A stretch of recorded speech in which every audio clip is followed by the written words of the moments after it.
الحمدللہ رب العالمین والصلاة والسلام علی سید المرسلین اما بعد فاعوذ باللہ من الشیطان الرجیم بسم اللہ الرحمن الرحیم۔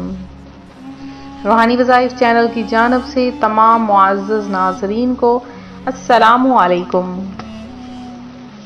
پیارے آقا صلی اللہ علیہ وآلہ وسلم کا فرمان رحمت نشان ہے کہ جو کوئی مجھ پر ایک مرتبہ درود پڑھتا ہے اللہ پاک اس پر 10 رحمتیں نازل فرماتا ہے اور اس کے 10 درجات بھی بلند فرما دیتا ہے۔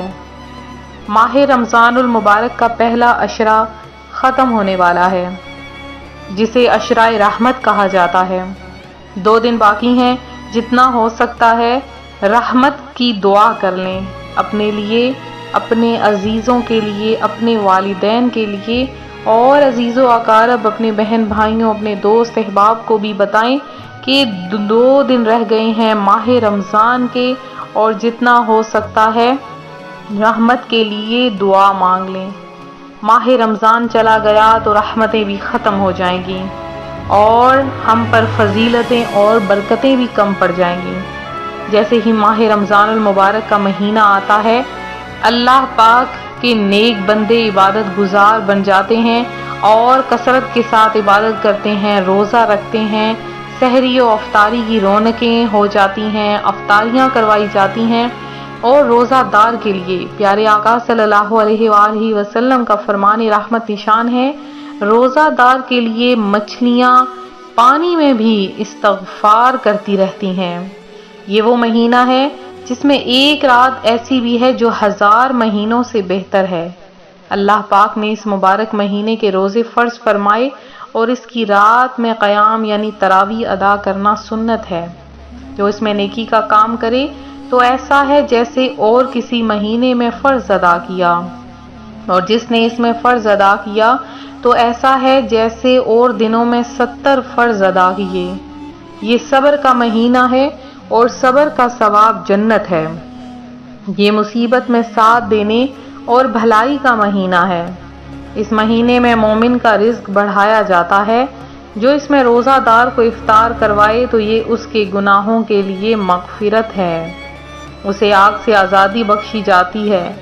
اس افطار کروانے والے کو ویسا ہی ثواب ملے گا جیسے روزہ رکھنے والے کو ملے گا، بغیر اس کے کہ اس کے ثواب میں کچھ کمی نہ ہو۔ تو صحابہ کرام رضوان اللہ اجمعین نے عرض کی، یا رسول اللہ، ہم میں سے ہر شخص وہ چیز نہیں پاتا جس سے روزہ افطار کروائے۔ تو کریم اور رحیم آقا صلی اللہ علیہ وآلہ وسلم نے کیا ارشاد فرمایا؟ آپ نے ارشاد فرمایا، رب کریم یہ ثواب تو اس شخص کو عطا کرے گا جو 1 کھجور یا 1 گھونٹ پانی یا 1 گھونٹ دودھ سے روزہ افطار کروائے۔ اب اس کا یہ مطلب نہیں کہ آپ صرف اور صرف کھجور سے ہی روزہ افطار کروائیں۔ اگر آپ کے پاس کچھ نہیں تو ان کے لیے ارشاد فرمایا کہ کھجور سے یا گھونٹ پانی اور یا دودھ سے بھی روزہ افطار کروانے کا ثواب بھی اتنا ہی ہے۔ تو یہ وہ مہینہ ہے جس کا اول یعنی 10 دن رحمت، درمیانے 10 دن مغفرت اور آخری 10 دن دوزخ سے آزادی ہے۔ تو جس نے روزے دار کو پیٹ بھر کر کھلایا، اللہ کریم اس شخص کو میرے ہوش سے ایک ایسا گھونٹ پلائے گا کہ جسے پینے کے بعد وہ کبھی پیاسا نہ ہوگا، یہاں تک کہ جنت میں داخل ہو جائے گا۔ سبحان اللہ عز و جل، کتنی پیاری بات پیارے آقا علیہ الصلوۃ والسلام نے ارشاد فرما دی۔ تو اللہ تعالیٰ کے اس مقدس مہینے میں کو پیارے آقا صلی اللہ علیہ وآلہ وسلم کو اس مہینے سے بے حد محبت تھی، لہٰذا آپ بھی محبت رکھیں۔ اب 9 رمضان المبارک کا دن آ چکا ہے اور اس دن رحمتیں اور برکتیں نازل ہونا شروع ہو جاتی ہیں۔ ماہ رمضان المبارک کے 9 تاریخ کو اگر آپ چاہتے ہیں آپ کا کاروبار چمک جائے، رزق میں بے شمار برکتیں آ جائیں، آپ اپنے رزق کے لیے دعا مانگیں تو اللہ پاک آپ کو عطا فرما دے۔ آپ اگر چاہتے ہیں کہ مال میں برکت ہو، آپ قرض کی ادائیگی چاہتے ہیں تو فوری طور پر یہ عمل کر لیں، انشاءاللہ آپ کی تمام پریشانیاں ختم ہو جائیں گی، آپ کی تمام مصائب حل ہو جائیں گے، آپ کی زندگی پر رونق ہو جائے گی۔ تو آپ نے کرنا کیا ہے، قرآن پاک کی سورت سورہ یاسین، جسے قرآن پاک کا دل کہا گیا ہے، یہ ایسی سورت ہے کہ اگر فجر کے وقت سورہ یاسین کو ایک بار پڑھ کر دعا مانگی جائے تو سورہ یاسین کے وسیلے سے اس بندے کی وہ دعا پوری ہو جاتی ہے۔ اب آپ نے سورہ یاسین کو کس طرح پڑھنا ہے وہ طریقہ بھی میں آپ کو بتا دیتی ہوں۔ آپ نے 9 رمضان المبارک کو دن کے کسی بھی حصے میں، چونکہ جمعرات کا دن ہے تو بہت فضیلتوں والا دن ہے، تو آپ نے دن کے کسی بھی حصے میں بیٹھ جانا ہے، پاک صاف ہو کر، باوضو ہو کر۔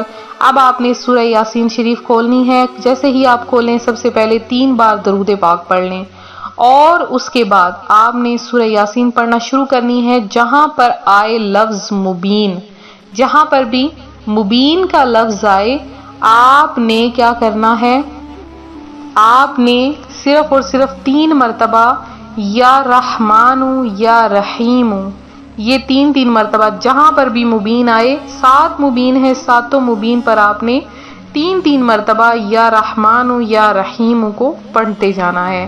اور اس کے بعد جب سورہ یاسین مکمل ہو جائے، آخر میں پھر سے آپ نے 3 بار ہی درود پاک پڑھ لینا ہے، اور درود پاک پڑھ کر آپ نے دعا مانگ لینی ہے اپنے لیے، انشاءاللہ عز و جل اللہ پاک آپ پر اپنی رحمتیں اور برکتیں نازل فرما دے گا۔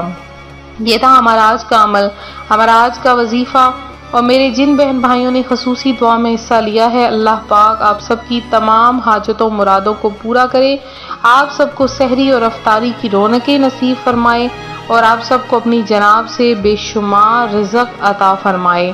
اور سب سے پہلے میرے جو بہن بھائی ہیں جنہوں نے دعا میں حصہ لیا، ان میں کریم ہیں، اللہ پاک آپ کی فیملی کی تمام بیماریاں دور فرمائے، مصیبتیں پریشانیاں دور کرے۔ نبیلہ اسماعیل ہیں، سید غوث ہیں، مبین تاج ہیں، شگفتہ چودھری ہیں جنہوں نے دعا میں حصہ لیا، سمرن شاہ ہیں، زینب علی عمران ہیں، یاس راجپوت ہیں، اور یاسمین خان ہیں، سارا علی ہیں، رابعہ ہیں، اللہ پاک آپ آسانیاں عطا فرمائے۔ تمیم النساء ہیں جنہوں نے دعا میں حصہ لیا، آذان شاہ ہیں، سمرہ فاطمہ ہیں، اور شمسہ ظفر ہیں، نینا جی ہیں، اور اس کے علاوہ شیلا ہیں۔ اللہ پاک آپ کا درود پاک قبول و منظور فرمائے، اور آپ کی تمام دعاؤں کو قبول کرے۔ آپ نے جتنوں بہن بھائیوں کے نام لکھوائے، اللہ پاک سب کی حاجتوں کو پورا کرے۔ اس کے علاوہ مزمل ہیں، سید سیدانی ہیں، محمد اشرف ہیں، منور حسین ہیں، عبد الستار ہیں، رضیہ مسز علی، اللہ پاک آپ کا بھی درود پاک قبول و منظور فرمائے۔ زین عزیزی ہیں، سہارا بیگم ہیں، اور مہر ناز ہیں، شبانہ لودھی ہیں، اور اس کے علاوہ مسرت پروین ہیں، اور امجد جاوید ہیں۔ اللہ پاک آپ کی تمام پریشانیوں کو دور کرے۔ اور اس کے علاوہ ہادیہ ہیں، اور سید مظفر ہیں۔ اس کے علاوہ جنہوں نے بھی دعا میں حصہ لیا، اللہ پاک آپ سب کی تمام دعاؤں مرادوں کو پورا کرے، اپنی جناب سے آپ کو بے شمار رزق عطا فرمائے۔ ملتے ہیں اپنے اگلے وظیفے کے ساتھ، فی امان اللہ۔